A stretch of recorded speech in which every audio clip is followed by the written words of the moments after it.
Thank you all for coming. My name is Arna Pálsdóttir. I'm a PhD student at Cornell University, working with Dr. Jefferson Tester, who you may have seen speak this morning.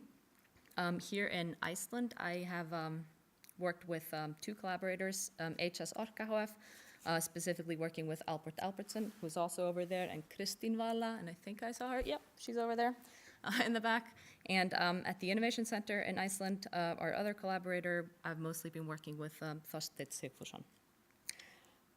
And today I'll be talking to you about my thesis research, which is on the selective co-extraction of metals from geothermal waters, and focusing on the case of lithium and rare earth elements. So for a short overview of what I'll be talking to you about today, I'll start with an introduction of why we are interested in lithium and rare earth elements specifically. Then we'll move on to the geothermal brine as a resource, what are the concentrations we're looking at, and what can we expect from geothermal brines. And then I'll talk about previous lithium extraction attempts from geothermal waters. I will not talk about any rare earth element extraction attempts because that, to the best of our knowledge, has not been successful yet and has not been published in any papers. And then I'll move on to the extraction and separation process that we are using, how we are applying a supercritical fluid extraction process and what that means, what are the advantages of doing that, and then I'll talk about the selective, or how we're approaching the selective co-extraction of multiple metals, and then after the selective co-extraction, the separation of those metals. And in the end, I want to touch a little bit up on the chemistry, because that's a specific interest of mine in the project, and how the chemistry of the extractants we're using affects the extraction process and the separation process. And I've included a picture here on the right side of the Reykjanes power plant, since that's the geothermal waters that we're looking at in Iceland. The Reykjanes power plant has the highest concentration of lithium in Iceland. All right, so lithium and rare earth elements. Why are we looking at these metals? There was an interesting report by the United States Department of Energy published in 2011 on critical materials. And in this report, so these are critical materials for energy generation and energy systems. In this report, both lithium and rare earth elements are defined as critical, albeit for very different reasons. Lithium, as you can see lithium, as you can see here, is an alkali metal. And in recent years, there's been a huge surge in the use and production of lithium in the world, mainly because lithium is used in lithium batteries. And lithium batteries are used in all those new fancy electric cars that we keep seeing around now, such as for Tesla. So the reason lithium is defined as critical is because we're using so much more of it right now, and we're wondering about the status of our resource. Now, rare earth elements include scandium and yttrium, and then the lanthanides that you can see here. They are critical for a very different reason. They're not used in very high or large amounts, but the purpose that they're used in, they tend to be very specific, so you can't really replace them with other metals. And if you would replace them with other rare earth elements. So for an example of the use of rare earth elements is in wind turbines. And then for the US, they're also critical because they're used for some defense purposes. And rare earth elements are not really scarce, particularly in the world, but for the US, or what they worry about is the fact that 95% of rare earth elements are sourced from China at the moment. So it's more of a geopolitical criticalness than in the source itself. All right, now let's look at the resource at hand, geothermal waters. I've outlined a range of US geothermal areas because that's kind of where we're interested in looking at this extraction. And then also the Reykjanes area in Iceland, since we have a really good relationship with HS Orka in this project. And then seawater in the lowest line. So seawater kind of serves as a basis for us. If we don't have a higher concentration in geothermal waters than we do in seawater, then why bother go to geothermal waters in some specific geothermal areas?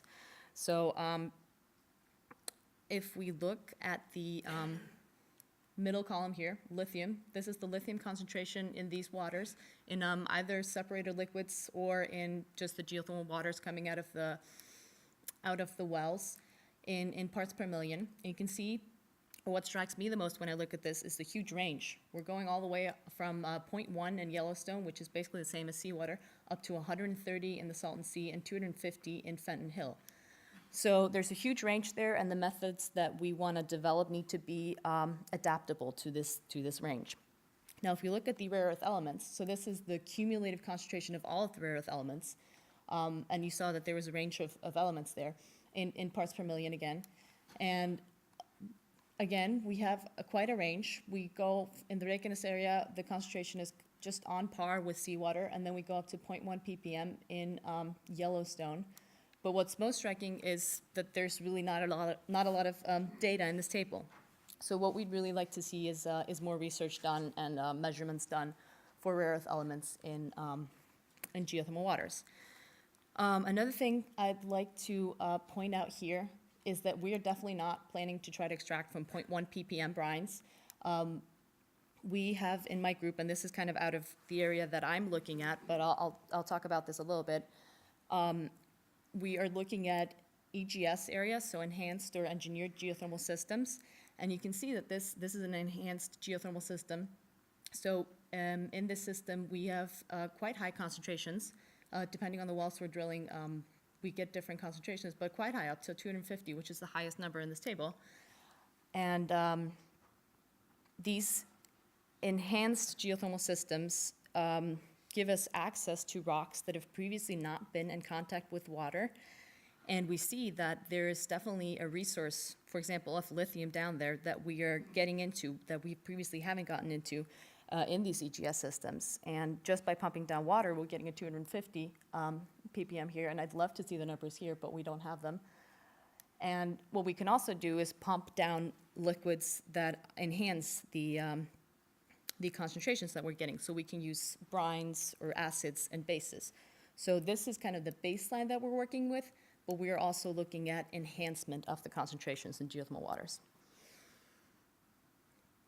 And just one thing I want to mention again too is the Reykjanes area. It's a medium-high concentration, but we are working in the Reykjanes area because we have plenty of data and a lot of information about the brine and nice partners there.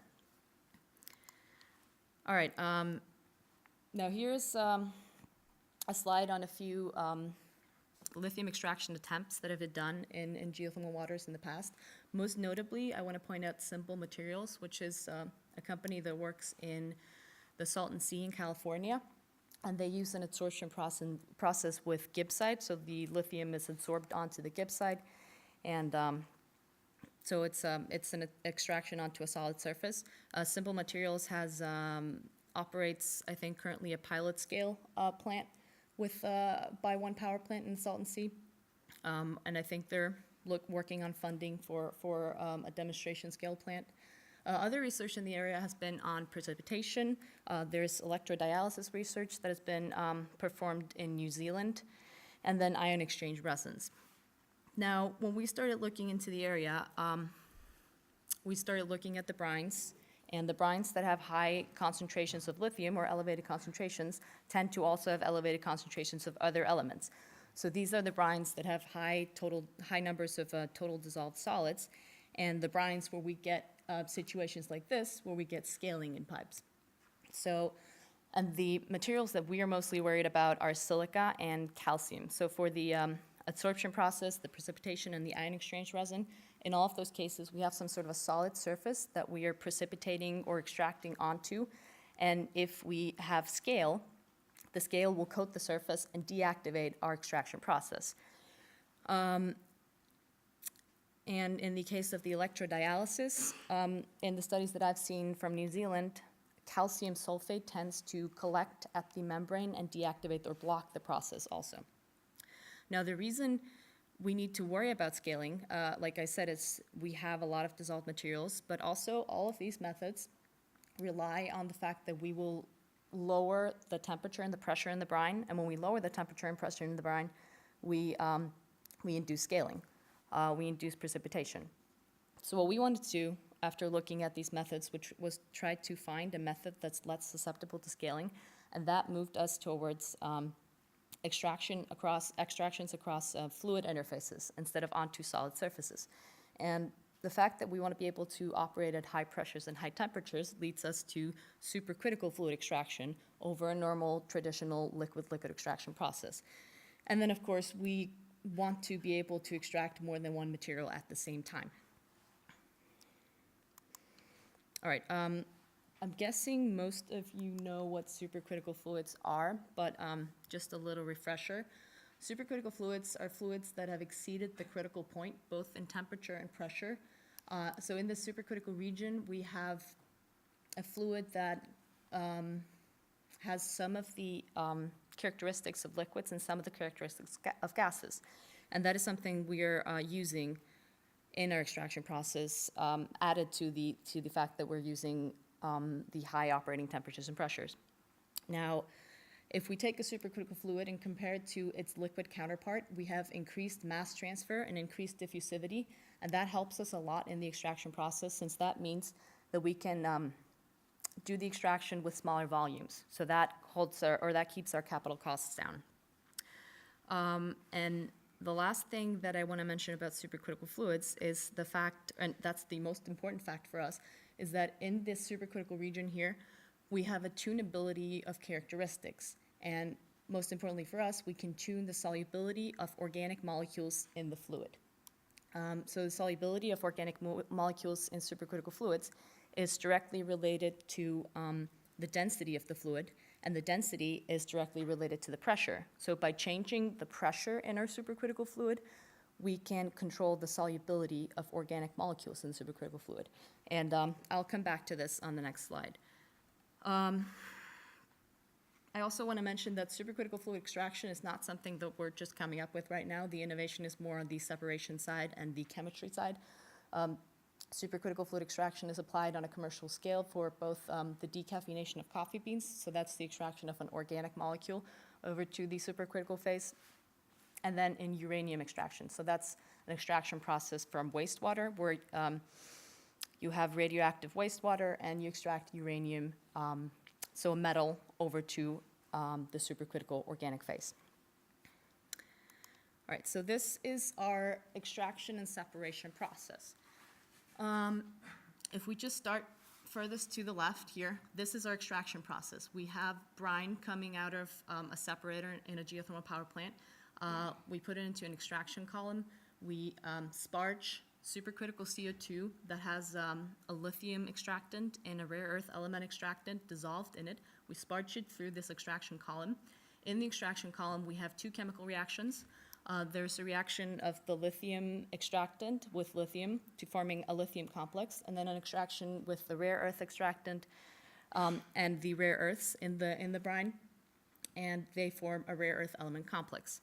So this is the extraction process. That's pretty not too innovative, really. That's been done before. But what we do for the separation is that we take our system, we split it into these three pressure zones. So in the first zone, this zone here, we have a pressure that's high enough for the extraction, and after the extraction, the lithium complex and the rare earth element complex, they stay in solution on this little edge here. Now, to separate those, we use the fact that we have designed the lithium complex and the rare earth element complex to have different solubilities in the supercritical fluid. And as I mentioned before, we can control the solubility by changing the pressure in the system. So what we do is that we start by, we reduce the pressure in the system a little bit down to the solubility limit of the lithium complex, and in that way we condense the lithium complex out of our supercritical fluid, and now we only have the rare earth element complex dissolved in our supercritical fluid. What we do next is reduce the pressure again to the third pressure zone in our system, down to the solubility or limit of the rare earth element complex, and then we condense the rare earth element complex out, and these both go to a recovery process. And now we have clean CO2 that we can recirculate or compress again and recirculate and use in this closed loop process. So our separation process is solely based on the pressure in the system. Now I want to talk to you a little bit about the chemistry now. And the chemistry, how the chemistry affects both the extraction process and the separation process. Now, if we start by talking about the separation process, or the extraction process, I guess, a little bit first, it's important for us in the extraction process that we have extractants for both the lithium and the rare earth elements that are highly soluble in supercritical CO2. For rare earth elements, we are in luck. We have this agent called tributyl phosphate with some nitric acid and water in the middle, and this is a commercially available agent, and it's highly soluble in supercritical CO2. So that's great. And it's very selective to rare earth elements. Now, for the lithium part, we want an agent that is highly selective to lithium and is also very soluble in supercritical CO2, but not as soluble as this agent. So what we did is we started looking at selective agents to start with. So this is a crown ether, more specifically called 14 crown 4, that just refers to the number of oxygens. That's 4 oxygens and 14 atoms in total that we have. And if we just look at the clean crown ether, if we skip like this functional group and this functional group, it's very selective to lithium, but sparingly soluble in supercritical CO2. So what we've done is add this fluorinated chain to the agent to make it more soluble in supercritical CO2. And what's important about this fluorinated chain is that the number of fluorines on the chain controls how soluble it is. So if we make an agent that is too soluble, it's just as soluble as this one, we can just have fewer chlorines on our chain. If it's not soluble enough, we add more fluorines. Now, why are we using C8F17 to start with? It's just because it's the cheapest agent, so that's a good starting point for us. But this is how the chemistry affects our separation process. So we're kind of controlling the separation process with the amount of fluorine we have in our agent. Now, for the extraction process, I want to highlight a single thing that both of these extractants have in common, which is the fact that the outside of these molecules is neutral, which is good for us because we want to dissolve these molecules in nonpolar solvents. And the other thing I want to mention about the molecules is that they have a negative pool in the middle. So the oxygens here are facing towards the middle and forming sort of a negative pool where metal ions can get trapped. So if we think about this on this larger scale of our system, the solvent in our system, the CO2, is experiencing the outer neutral part of the molecule, but the metal ions, the positive metal ions, are small enough to get into this cavity and experience negative conditions and get trapped there. So that's what happens here. We get the lithium trapped in this cavity here with the oxygens, and the rare earth elements react with the nitric acid and get trapped in the negative pool that we have here. All right, and this is my last slide just on how we are tackling this problem. What I've been doing is working on synthetic chemistry, so I'm building these crown ethers. The other agent is commercially available, so we don't have to work on the chemistry there. So I'm building these crown ethers, adding different lengths of fluorous chains to them, and then I go to the lab scale. I test the solubility of the agents in supercritical CO2, test the extraction process, test extraction from different types of brines, for example, from the Reykjanes brine, and then test the separation process. And then the final part of our project will be a pilot scale test at the Reykjanes HS Orka facility, where we take our reactor and we actually hook it up to the separators in HS Orka and do a small pilot scale process. All right. So I want to thank my co-authors at Cornell, Jefferson Tester, John Thompson, and Laura Sinclair. Laura is working on the rare earth element side of this project and the leaching, and I'm working on the lithium side. And then in Iceland, I want to specifically mention Þorsteinn Sigfússon at the Innovation Center, Albert Albertsson and Kristín Vala at HS Orka, and Ríkharður Ibsen of the Geothermal Resource Park. Thank you.